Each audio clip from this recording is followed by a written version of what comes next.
Mystery is swirling over the slayings of a mother and son from a prominent family. Maggie Murdaugh and her 22-year-old son Paul were found dead at the family hunting lodge in South Carolina. 2 weapons were used, a shotgun and an assault rifle.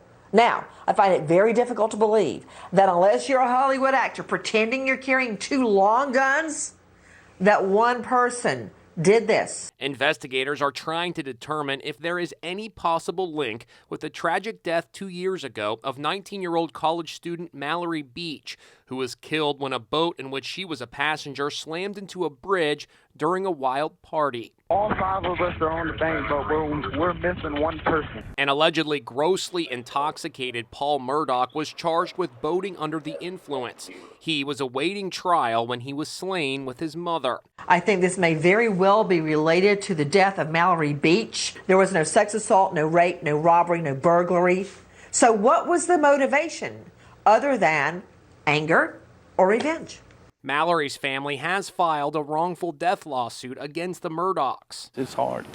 There's moments that we have that things remind us of Mallory, and we break down at times. In the wake of the double slaying, a spokesman for Mallory's family says, having suffered the devastating loss of their own daughter, the family prays that the Murdaughs can find some level of peace from this tragic loss. Bill Sharp is senior anchor at WCSC-TV. What are some of the theories right now? All sorts of theories. There is some thought, Stephen, that the young man, Paul Murdaugh, was the real target of this assassination, if you will, and that his mother, Maggie, just happened to be at the wrong place at the wrong time. The Murdaugh family is well known in South Carolina. For 87 years, 3 generations of Murdaughs have served as local prosecutors. Over the decades, they've sent thousands of defendants to prison and more than a dozen men to death row. The list of people who might hate the Murdaughs and seek revenge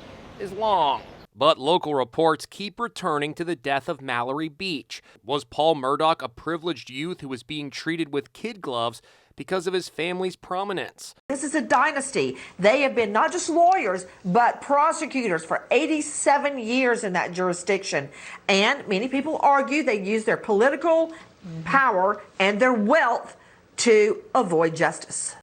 The local attorney general says even with Paul Murdaugh's death, the investigation into the 2019 boat crash will continue.